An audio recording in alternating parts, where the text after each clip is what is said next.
Good evening, everyone. Tonight I could be talking about petrol and diesel price increases that are coming at us on Wednesday. I could be talking about John Steenhuisen, the DA leader, really sour after the EFF's massive success over the weekend with regards to crowd turn up in their 10-year celebration, saying that he's going to go to the UN Council to complain about utterances that Malema has made that has in the South African courts been seen in context with regards to the kill the boer, kill the farmer sayings, that it's not literal. And so the DA now cannot go to the South African courts. They need to go to the United Nations, who they are very familiar and friendly with. And I could be talking about many things right now that bother people in South Africa. But one thing that's affecting all of us is load shedding. And I said recently that I had to take measures to mitigate the load shedding, specifically within our household. And because I have an electrical background and electronics background, I just want to give a few tips to people that aren't electronically minded. There's so many salesmen out there that don't know the technical knowledge to actually sell these products to people, and products are just flying off the market and off the shelves, being imported from all over, and many of these things will be a dud with the current load shedding that we have. So if you want a portable power station, I recommend that you get something that is has a built-in UPS function. So a UPS is an uninterruptible power supply, and what it does, a normal UPS, is that you keep it plugged into the wall, then you plug your devices into the UPS, and when the power kicks off, it supplies power for a short period of time, so you can save your work and shut down your computer generally, okay? Now, with a portable power station with a UPS function built in, it means you can keep it plugged into the wall. Many of the portable power stations that are available on the market now do not have a UPS function. In other words, when the power goes out, you're going to have to take your wall socket out and then plug it, take your plug out of the wall socket and then plug it into this portable power station, which is not convenient depending on what you are trying to do. This could be a real hindrance. And in my specific application, I wanted this portable power station to be out of sight and left alone completely. And the next thing that you need to look at, besides the UPS function of a portable power station, is that it can meet your requirements with the current load shedding. So you have to consider stage 6 load shedding, where you have 3 to 4 times up to 2.5 hours of load shedding per day. And in between that, say now you're at stage 4, you have 3 2-hour load sheddings in a day. That is 6 hours a day in total, with 6 hours in between. So if you take 6 hours of 24, it's 18 hours divided by 3. You're left with 6 hours recharge time in between. Many of these portable power stations that are sold cheaply at Game and many of these stores need 10 hours to recharge.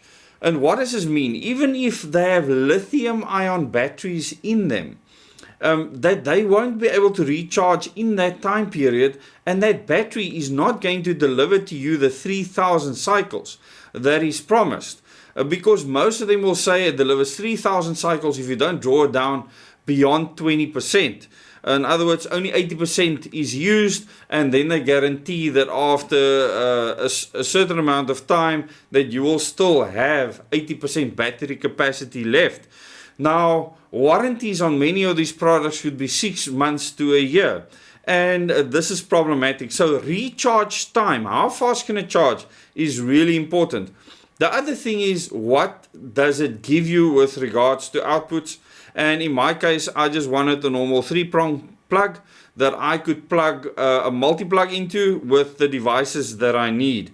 And the next thing that was important to me specifically was, how noisy is it?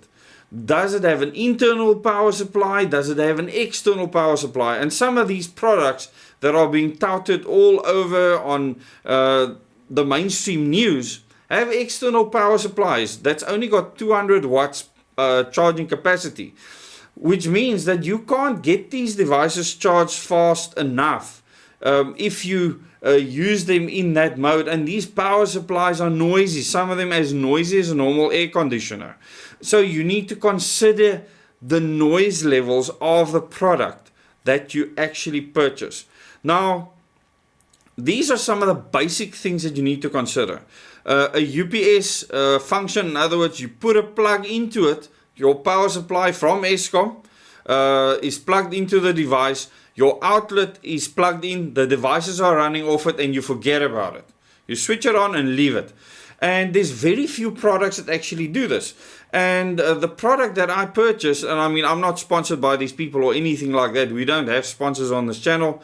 The product that I purchased has a recharge time of 1.5 hours, which is really fast.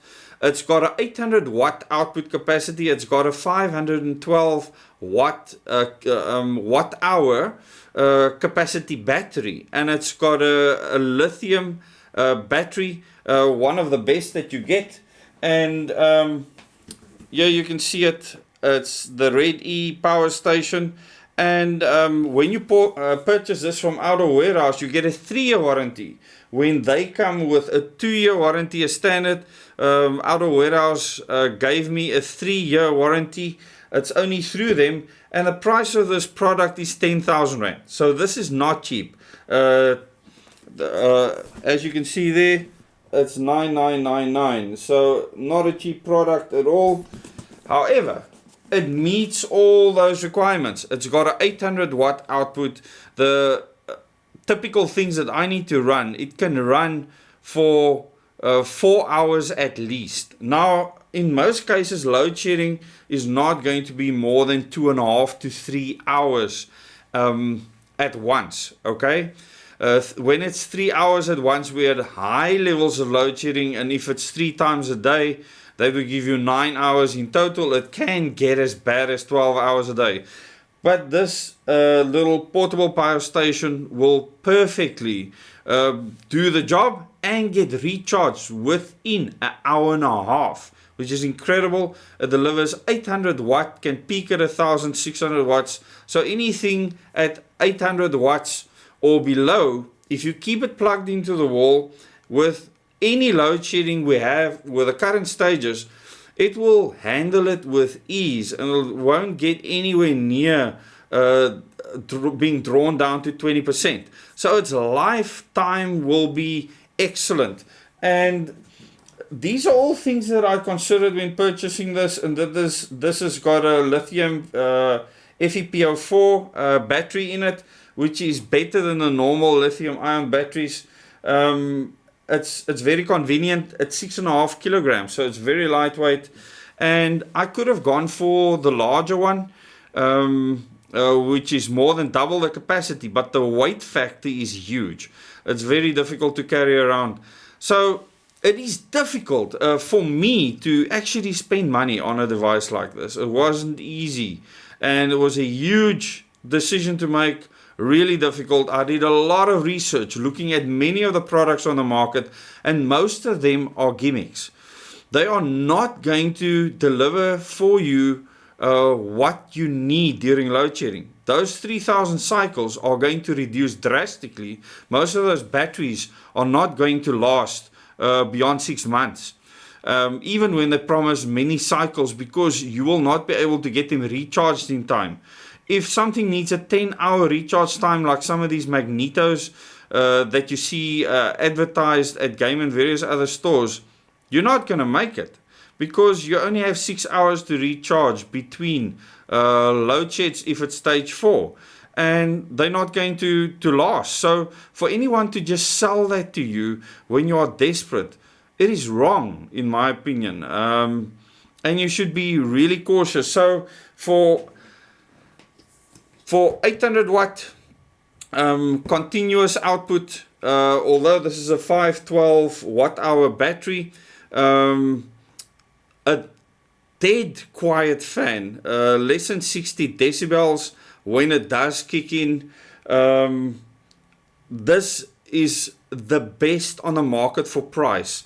So this is what I came up with, And to me, there's nothing that beats it on the market. Not the River Flows, not the Blue Yetis, none of the others out there has got the specs that this one has, with the capability and abilities that it has. It's got a built-in internal power supply, a screen that tells you how it's charging, how it's discharging. So the information is readily available, and all I did is I put it under a cupboard and I don't even look at it. I leave it there. When the fan comes on, it's extremely soft. And this is important. It's not that you can't hear it, but some of these devices that you buy and you pay 6,000 to 10,000 rand for them, it makes a racket, and these are things that you need to consider. So please think before you buy something. Maybe this specific one hasn't got the ratings that you need. You might need higher ratings. For me, it's basically to be able to run studio equipment and other electronics to keep on doing work. For you, it might be very different. However, considering a 1.5 hour recharge time, considering it delivers 800 watts, considering that it can run all my devices for 4 hours at least, considering that it hasn't got a noisy external power supply, that it's very quiet, considering that it's got a built-in LED that you can switch on if you want to, numerous outputs. You can charge it with a solar panel, so you can buy foldable solar panels if I want to take it with me into the bundus, which is really awesome. And the fact that it has that 3,000 cycles, considering that you can draw it down to 80%, and they guarantee after that time period that you will still have 80% of that battery capacity available. The other thing is the Outer Warehouse 3 years warranty, which is an extended warranty on the product, only this product, not even on their Jackery products would they do that. In fact, most of these people say that you wouldn't even touch the Jackeries, considering what these Red E portable power stations can do. I just wanted to tell you what I decided to do for us. Besides that, I have a normal LED cell battery with an inverter, a pure sine wave inverter for the studio, and I bought the separate items because I already had a CAPITEC charger for the battery. So you can also do that: buy a charger, buy a battery, buy the inverter. It's a 1,000 watt output, and I will be able to run the studio for an extended period of time during load shedding. So I already had the inverter. All I needed was the battery. I already had the charger. So that is how I saved money. So everything in the end cost me 13,000 rand. And now I have everything that I need besides the 3 gas bottles, the 5 kg gas bottles that I do use. And this was a huge expense for me. But we saved to make that possible, and that's what it takes. You need to save so that you can do what it takes to get through difficult times. I hope this has helped you in some way. The things that you need to consider. If you need more information, please ask me in the comments, and then I will be able to answer you there. Thanks so much for listening, and have an awesome evening further till the next video.